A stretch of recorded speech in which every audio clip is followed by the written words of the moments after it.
Well, welcome back, and this is still the press on KAFTAN television. Right now, I'm being joined live by our favorite analyst, one of your best, Richard Oriri, who is the public affairs analyst, joins me live in the studio this morning. It's another pleasure to have you, Richard Oriri. It's my pleasure to be with you always.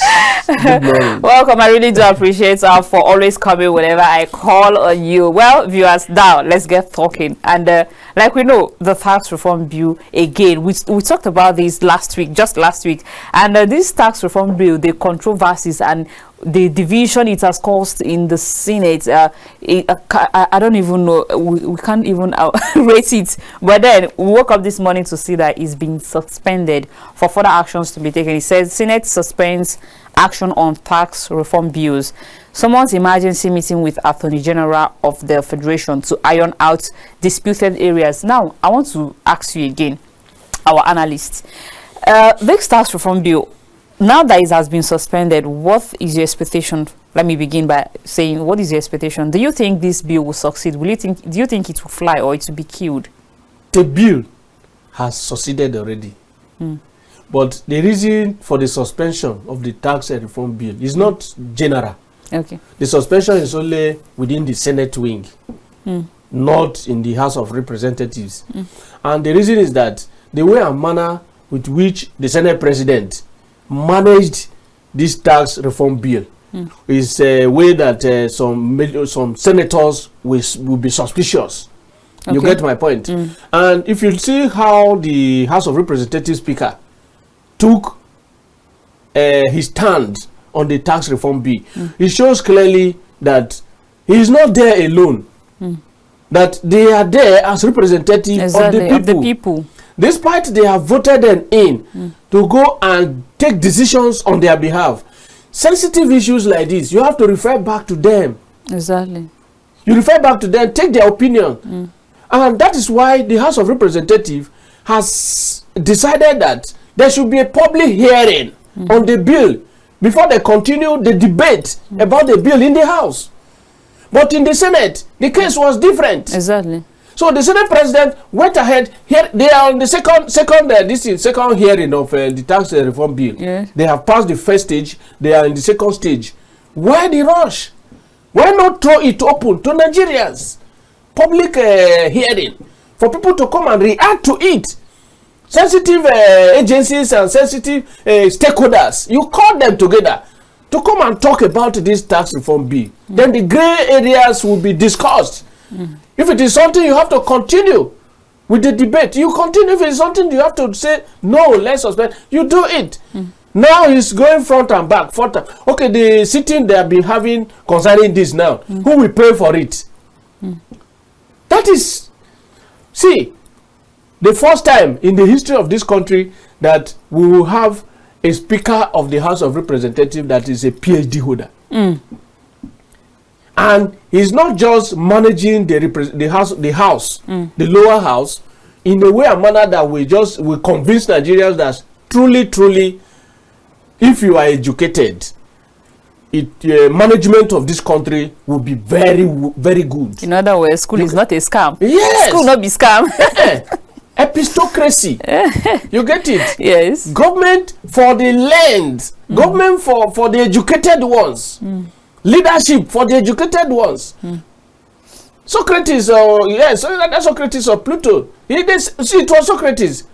He said, philosophers, they are the king that should manage public office. Leadership is for thinkers. Exactly. Knowledgeable and as people. a PhD holder, he is not just a PhD holder by honorary. He's a PhD holder that went to class to read. And PhD is about reading, articulation, and writing. You must be very critical in whatever you do. So that is what the Speaker of the House of Representatives has shown to the world. And now the Senate wing, led by the Senate President, is now reversing his decision by suspending the continued debate on the bill. They have to throw it now open to the Nigerian public to decide through public hearing. That is the best thing to do. But then I am curious to ask, why is there still so much debate around it, even after the town hall meeting. You know, tax experts have been invited to, you know, give a total breakdown and analysis of this tax. It's been read out. The team from the presidency has been called. They've been given. But then when we look at it also, you can see that this opposition is coming clearly from the north. The northern governors are, in a way, not the ones who are, you know, playing this loggerhead something. And then, do you think, does that send any message, or does that look suspicious? Because we've all seen it. I think I read a copy of it, but I don't have it here. There are people who are exempted from this tax, people who earn less than 1 million naira in a year. And I asked the former minister of power. He asked me rather, are there people who earn less than 1 million naira in this country, and in these current realities? And I said, of course they are. So, but then I want to understand why this still has to go on even after the town hall meeting. So everybody has been called to listen. That was not a town hall meeting. The chairman or coordinator of the presidential tax reform, Oyedele Abi, what is the name? He was the one that was invited by the Senate to come and brief them, because he's one of those. There's been a town hall meeting where tax experts were invited. He was the one that was invited. He was invited to come and explain to them how come about this, because he's one of the engineers, one of the architects that designed this tax reform bill for the presidency. So he has to come to explain, why do you come with this? Why what are the reasons for this? Why? And those whys and how were the questions put before him, and he answered them. But that is still not enough, because he cannot be judged in his case. You understand? He owns this tax reform bill, and he cannot stand as judge in his case. So they have to still throw it open to Nigerians, who will be the one paying this tax, who will equally be the ones benefiting from this reform. So to decide, because you are making this law for them, for the Nigerian public, you are making the law for the Nigerian citizens. So if it is good for them, they will be the one to say, yes, we accept it. If it will not be good for them, they will be the one to reject it. It's not you. Yes, they have voted you in as senator or as speaker of, or as a House of Representative member. But you have no total control of the decision you take there. Because if you say you have total control of the decision you take there without referring back to them, there's what we call a vertical accountability. When that vertical accountability comes, they will either vote you out or still vote you in. So that is the fear that some of these senators and House of Representative members they are exercising. That is the fear. To say, if I am just here now to accept this bill and allow it to pass, what will I go and tell my people? What if majority of my voters, of my constituents reject this bill if I go back? It means I will not be voted in again for the second time or the third time. So that is the fear that they are just portraying. Not that some of them who know the nitty-gritty of this tax reform bill that will not accept it. Majority of Nigerians, 90% of Nigerians will accept this bill. If you know what this tax reform bill is all about, there's no how we will not. And for me, I have accepted it and I have read through it and I know what it will give to Nigerians. If you look at it very well, you will see that there is no democracy in the world. No democracy can survive anywhere in the world without modernization theory. Any leader that sincerely wants democracy to survive, want the ingredients of democracy to be in place, and for the people to accept that, yes, we accept democracy, you must apply the theory of modernization. And theory of modernization here will allow, with this tax reform bill now, will allow competition among states. Among states, yes. For industrialization. As it is now, there are no industries in all the states, almost all the states, except Kano, Lagos, Port Harcourt, that you will even see few or three or so industries. Then you go to Onitsha, Anambra State, you see few industries that give employment to Nigerians. With this tax reform bill, there will be industrialization. Exactly, and there will be employment, job creation. All these things that, all these cultural and cultural factors that impede development. Like now, the culture or the religious belief of Islam forbid alcoholic. I think I want you alcohol. to. Yes, you get it, and that is why in some states in the north they don't allow. Please give me a moment. I have a question for you from that end. So once we pull out ourselves from this shelf of, it's glad to have you join us. Good morning. Good morning. Good morning. I'm Abdulrazak calling from Zamfara. All right, Abdulrazak. Good morning, Abdulrazak. I want to say very well done with your guest over there. Okay. Thank you. Good morning. But now I want to talk about the tax stuff. The same way the same way they are telling us about subsidy removal, that is going to be beneficial to Nigerians. Okay. The same thing they are telling us about this. And that means don't really know much about this tax stuff. And the grassroots don't really know the benefits. And the government themselves are not doing well to enlighten us about it. Okay. The only thing we see, they are only deliberating on it every day. Day by day, deliberating, saying yes, saying no, fighting all over at the National Assembly.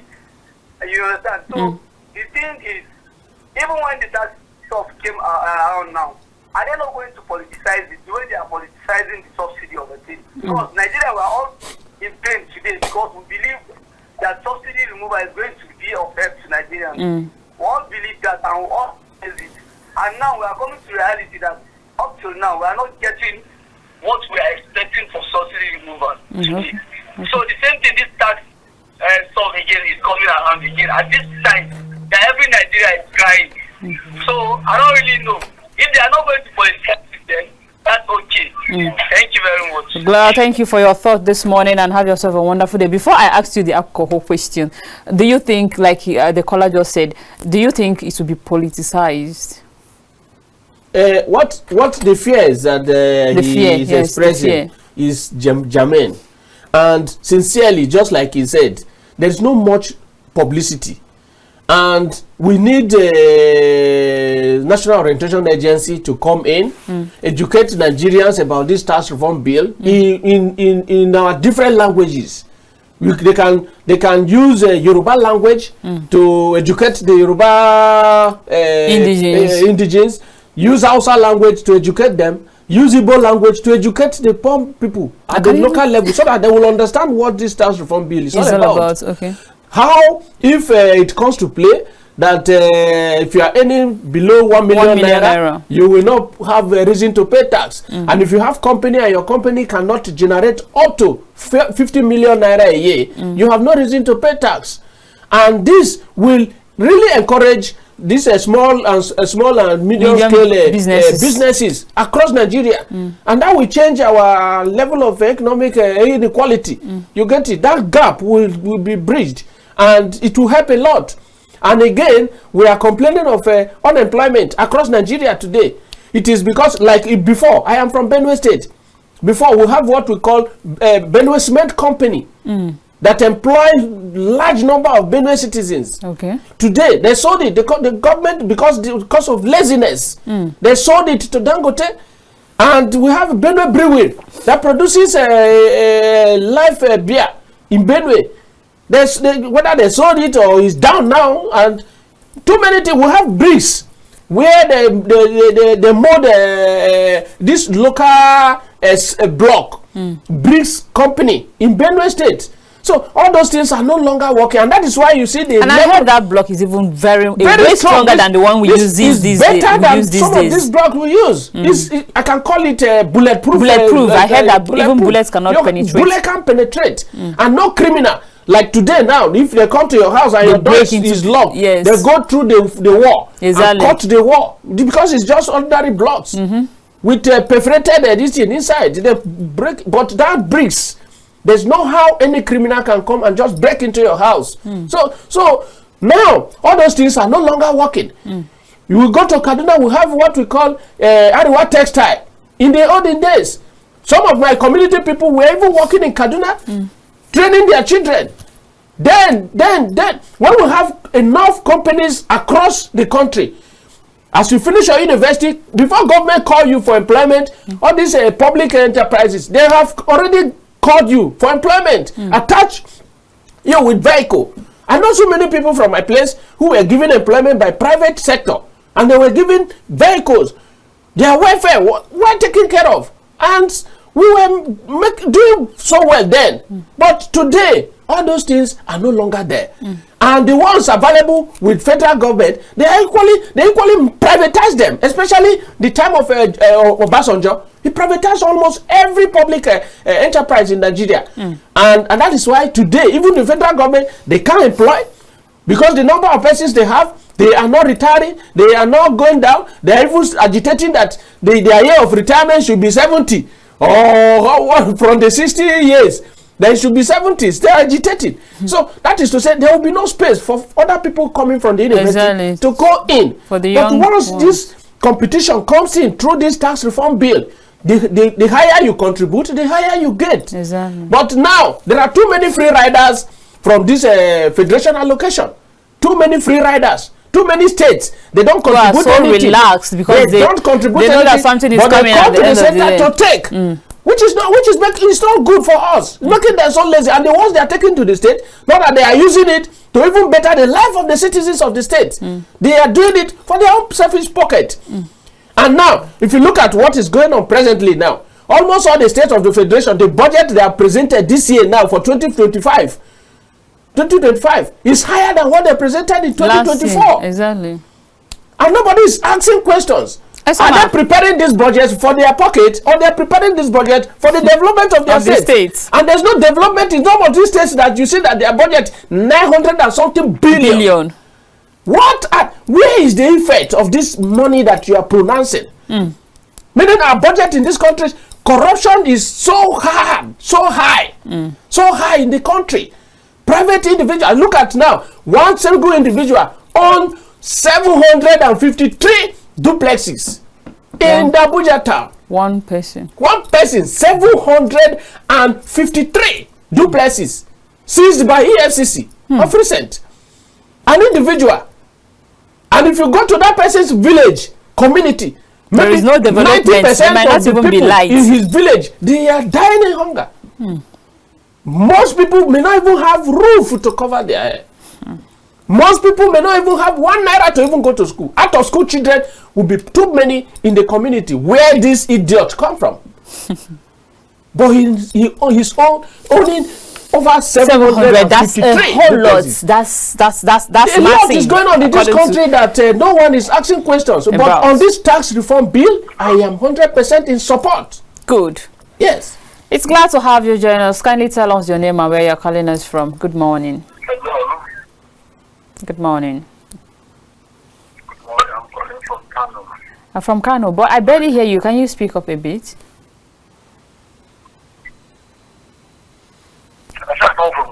Okay, please go ahead with your thoughts. I'm listening to your program, very interesting program, but what I want to say is that your guests and the students should know that the country has been corrupt for long. The country has been corrupt for long. What you said is true. One person almost 700. I saw the news yesterday. I was even weak. Why people are dying hungry everywhere and here? You walk straight tomorrow, they will sack you because the company didn't have money to pay. Yeah? And when you post anything on the social media, the government will be coming after you, telling you that you are insulting the country, you are insulting this. This country is a joker.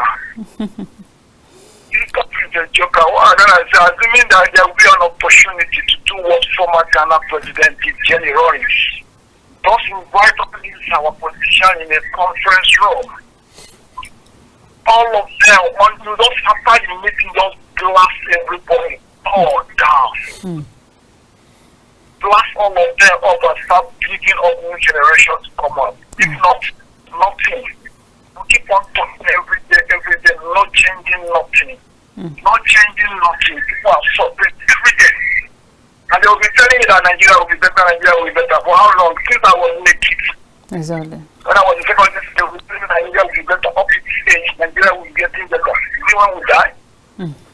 These countries are jokers. All right. My contribution this morning. Thank you very much for your contribution. This country, he said Nigeria is a joke. Well, let's not affirm that yet or agree to it. But then when you said something, now you made mention of alcohol, and I spoke with the former Minister of Power. He's saying that some persons or some group of people are insinuating that some states say they don't take alcohol due to their religion, but they share in what comes from alcohol. And he was like, of the opinion, okay, if that is the problem, let's not partake in in the benefit of alcohol. I would want you to react to that. Do you think that that is enough reason, or is that reason justifiable? But before you say something on that, we have Amusko from Kaduna here calling us. Good morning, Amusko. Good morning. Good morning. Glad to have you join us. Your name? Oh, I already called your name. Please, I know your name already. Please go ahead. All right. And so you know me so well. Yes, I do. Thank you very much. You see, corruption has become an endemic problem in Nigeria. Okay. And there is no headway.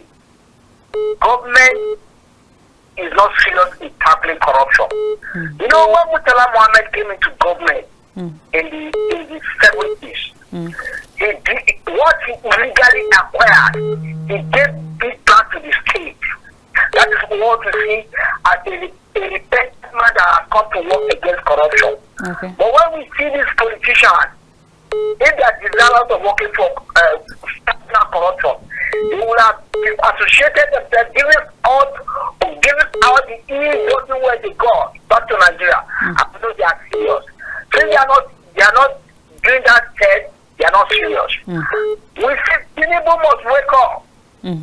Nigeria must remain. Okay. You must tackle corruption, or corruption will tackle him down. How can a man acquire such a huge sort of housing? And yes, this is not able to tell us who owns it.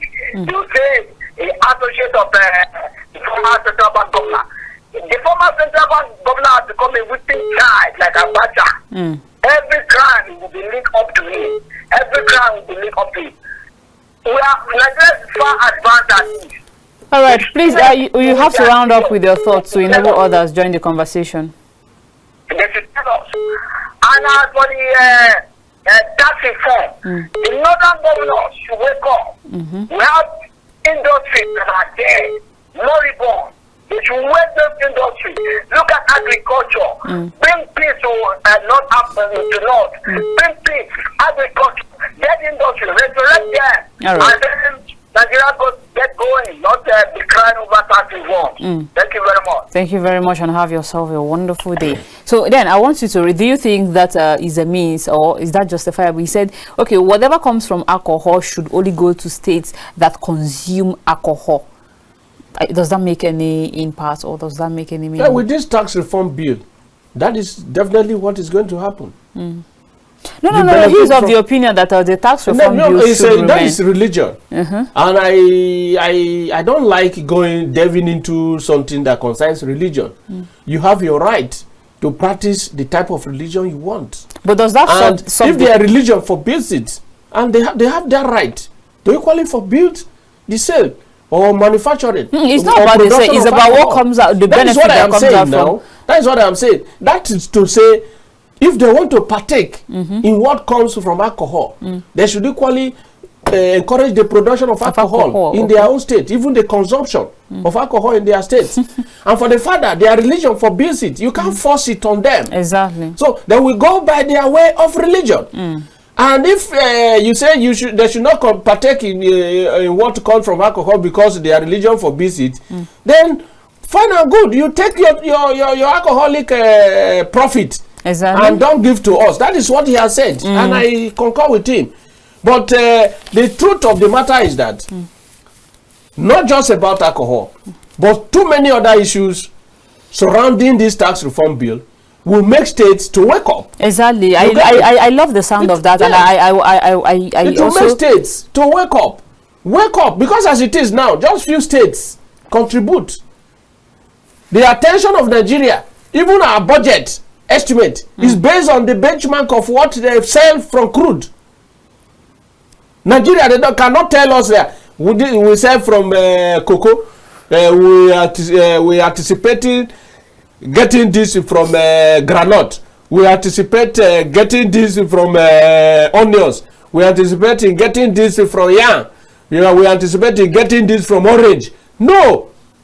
The anticipation is only geared and channeled towards the crude we give to Nigeria. And that crude is from where? Just Delta, Rivers, Bayelsa, and some of these south states. So, and when it comes, the entire 36 states come to Abuja and take and go. You get it. That is that the word of national cake?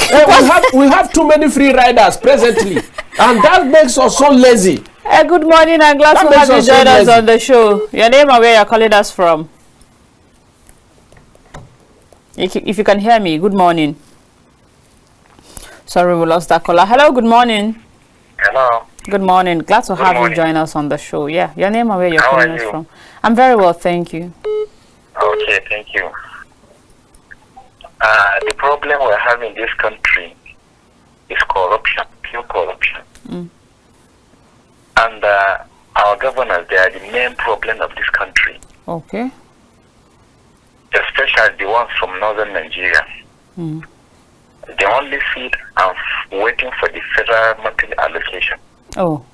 And only the allocation hit their account, they only divert the money.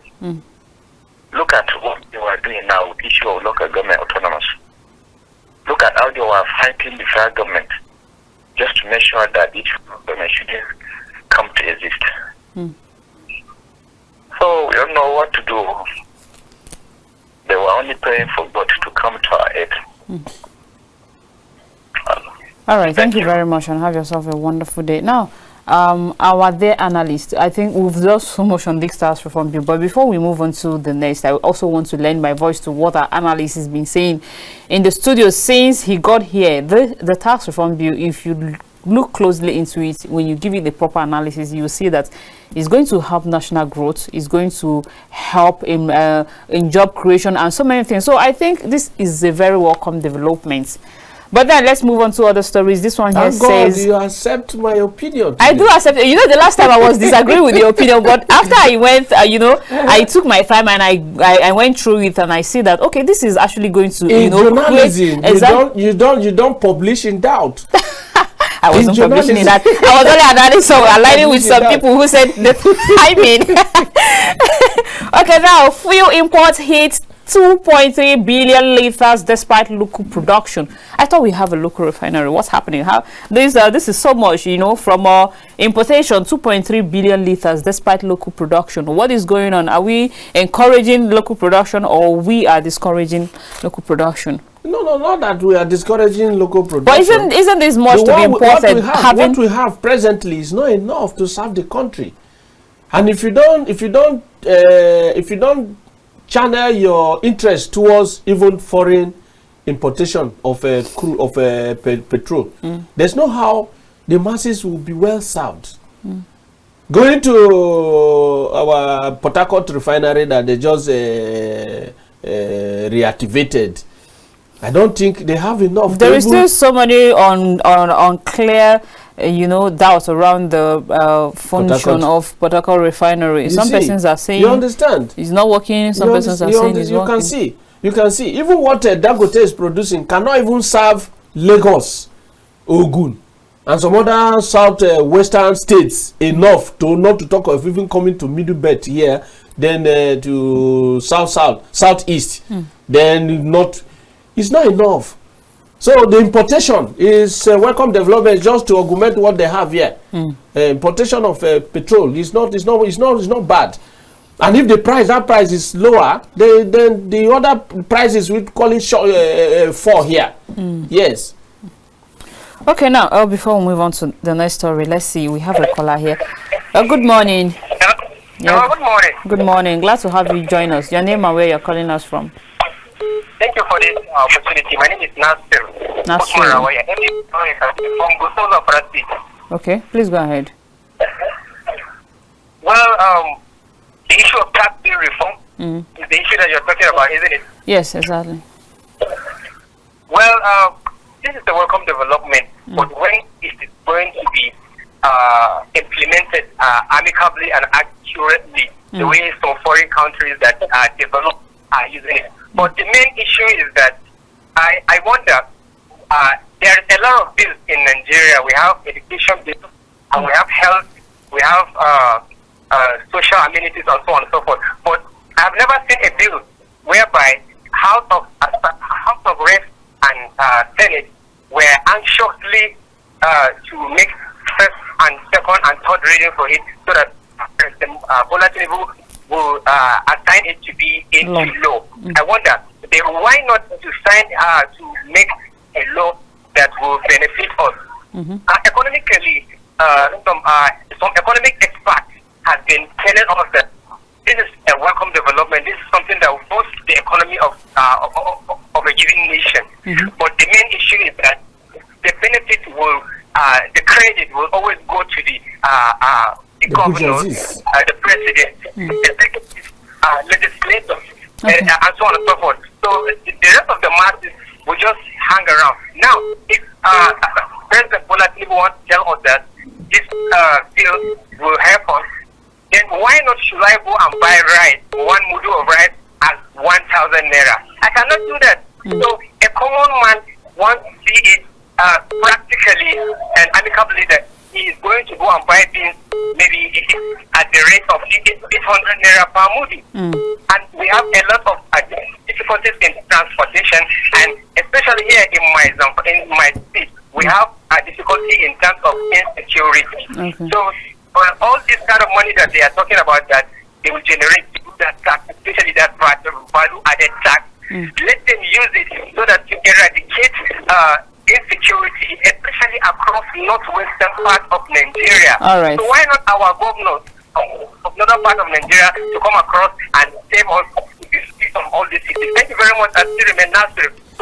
Nasiru from Zamfara, glad to have your voice and your thoughts. Thank you very much. And now let's move on to this headline. You know, there is this headline on which seems traumatizing. Talks about Zamfara explosion where 10 people were killed or were lost. And according to police reports, this was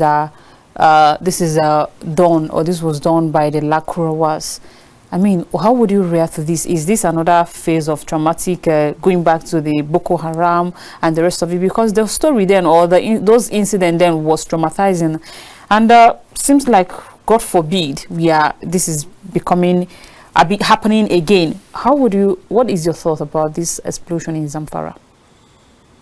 You know, for over 2 years now or 3 years now, we've not experienced issue of explosion again in Nigeria, and that is showing clearly how our security agencies officials have sincerely dealt with insecurity in Nigeria, and them who are the ones perpetrating this act of insecurity in the country, they are not feeling too happy that their voice is no longer being held, and for the world to still hear their name, they will look for one or two things to do that will make their name pronounced. Like that explosion now that took place in Zamfara, I think they just did that. They sneak to do that to which people to announce the yes. You know, there is new security, new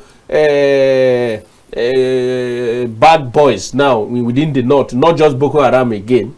There's one. Is it the Lakurawas? The one I think so. There's one other group again that have emerged. But they've been around for 6 years. They have been around for long. Even one of my professor, Professor Alan Awan from India, he wrote a book about them. When? Recently? Recently, he wrote a book about them. I saw the book yesterday online. I copied it. I copied the front page, and I sent it to him. That I saw your book online. I never knew he was writing a book about Nigeria. He left Nigeria early this year. He was the DVC, Nile University, and HOD, Political Science Department. So he wrote a book in the for the sake of Allah, and he wrote how this security group, group emerged in the northern part of the So country. how did they actually emerge? I have not gone deep inside the book to know what he has researched on. But I will go deep into it, and I will equally send you the name of the book. No you can problem. go online to read about it. Okay. So they have been there, but it's of recent that they announced their presence. But the Nigerian defense, they are aware of their presence now, and they are equally doing their best to see how they will disseminate them or possibly eliminate them completely from the face of Nigeria. And for them to pronounce, to let us know that they are here. That is why you see them throwing small bombs. They do and sneak and run into the people again. Exactly. So but by the grace of God, they will equally be nailed like other ones have been nailed. Because sincerely, in Nigeria, we have better security now than before. Exactly. Lagbaja did a lot before his death. Lagbaja did a lot. Well, I pray so too, because we can't afford to go back to that phase where people live in fear, sleep with their eyes open. And I pray that also the security agencies are being given the support, the maximum support by the federal government. They are not sleeping over it. They are not sleeping. But one will wonder again, apart from what the questions around what happens to our borders, because now these people came in. No, though according to someone who I spoke with, the former minister of power, he said they came in as normal people, begin to mix with normal people, even helped the society then in maybe chasing. He mentioned even trying to drive the Boko Harams away and the rest of it. So you can't have a visitor who came into your land or who comes to your house and you just want to sense that this visitor came with a bad purpose or something. Initially they came with good purpose and they mix with people, they mingle with people, live normal lives with people. But what we are seeing today, so now how do we, because they came from the borderland, which is Burkina Faso, Chad and the rest of it, how do we manage migration between in our borders to prevent this kind of things happening or for further occurrence? That is one of the problems that we are talking about, regional integration.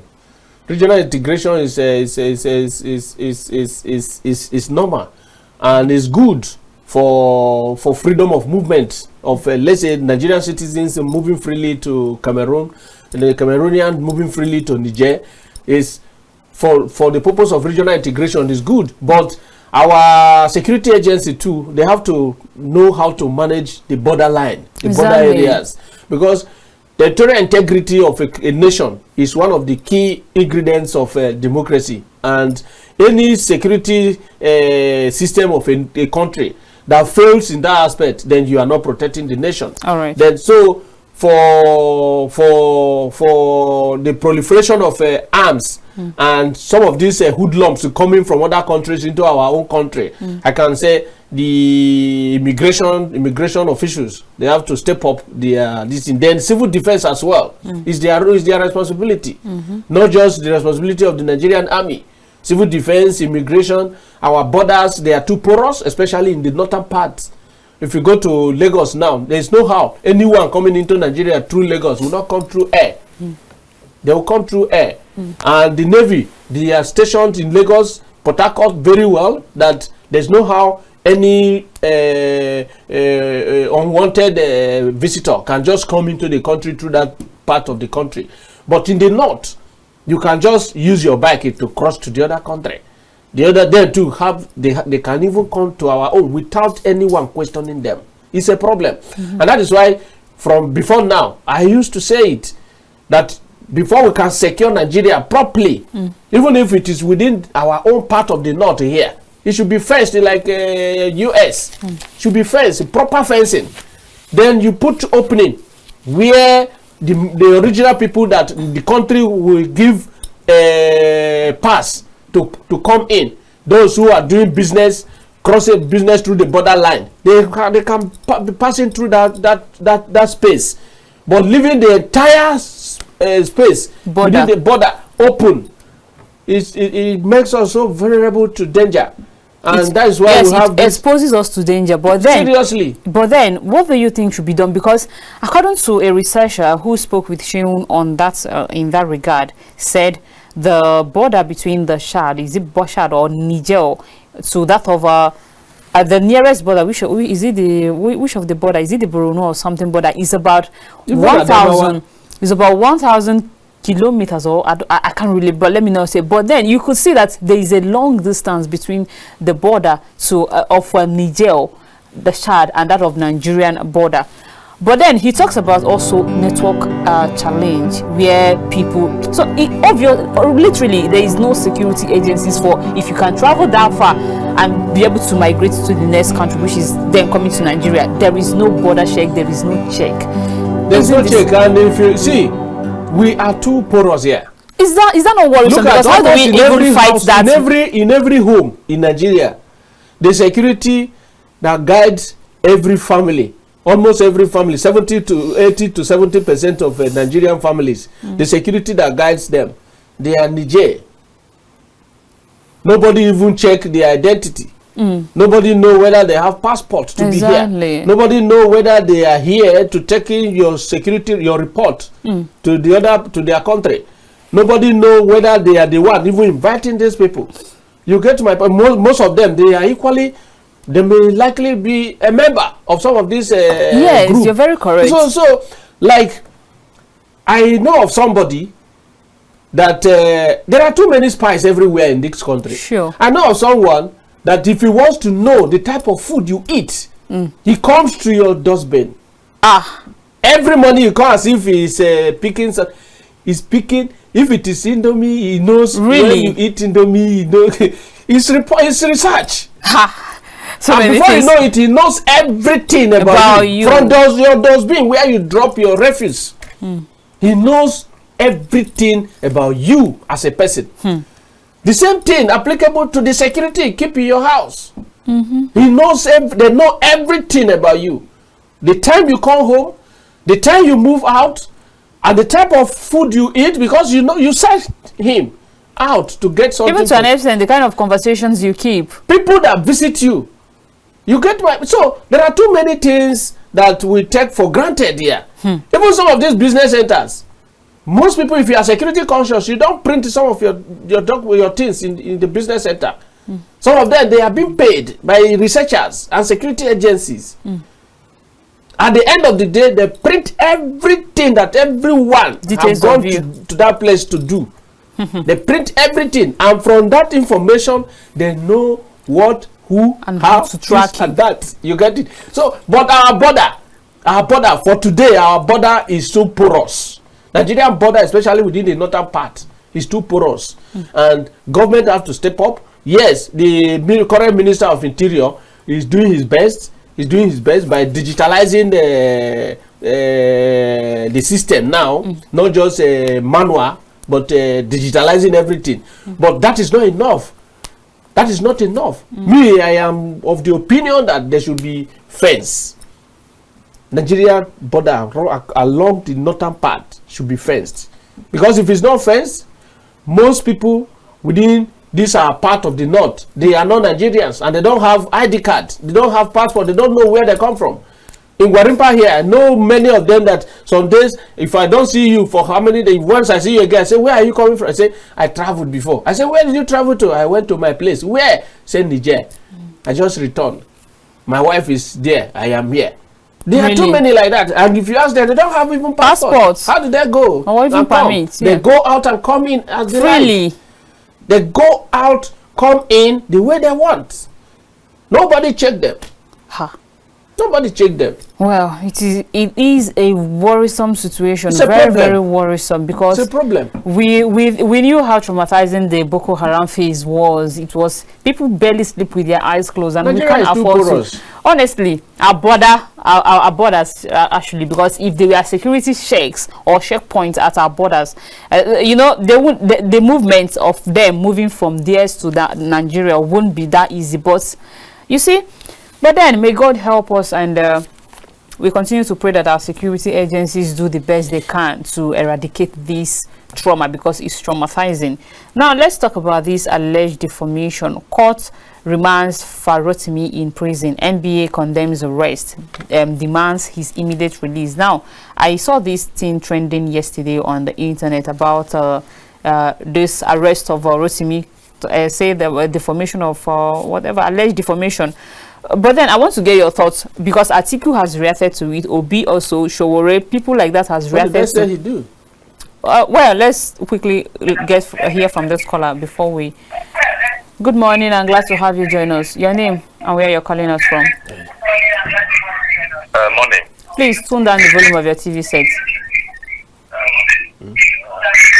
Can you hear me? Yes, I'm hearing you. Please tune down the volume of your TV set so I can hear you clearly. Okay, good morning. Good morning. Gregory, calling from Anambra State. Okay, Gregory from Anambra. Please, you have 60 seconds. This issue of insecurity at the north, I think Northerners are not ready to contest this issue of insecurity. Okay. Because those people coming in Nigeria causing problem, they're coming through borders, they're using vehicle. Okay. There was time I saw Dangote truck went to supply in Nigerian Republic. Okay. He loaded people. Those out. And in Anambra where I am, sometimes I will call Aboki to come and cut my nail. I will just text her and ask, where are you from? You will tell me that it's from Nigeria. Imagine someone from another country coming in to do a nail business, cutting or nail business. This is very bad. Okay. Yes.